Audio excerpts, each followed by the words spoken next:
വാസ്തവത്തിൽ ആദ്യം യോഹന്നാനെ നിന്റെ കണ്ണ് പോകേണ്ടത് ഈ നിലവിളക്കിലല്ല.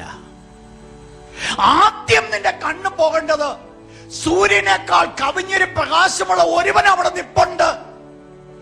ആദ്യം കണ്ണു പോകേണ്ടത് അവന്റെ മുഖത്തേക്കാ.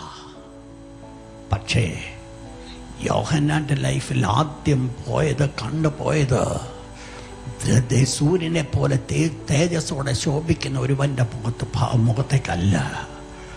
ആദ്യം കണ്ടതിന് വെളിയിലുള്ളതായിരിക്കുന്ന നിലവിളക്ക.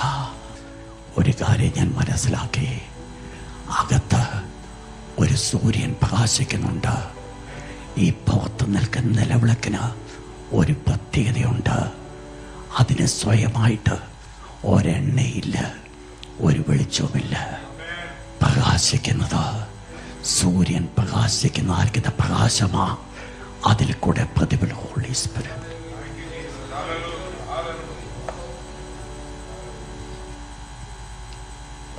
സൂര്യൻ പ്രകാശിക്കുന്ന ആ പ്രകാശം, അതാണ് ഈ നിലവിളക്കിന്റെ പ്രകാശം.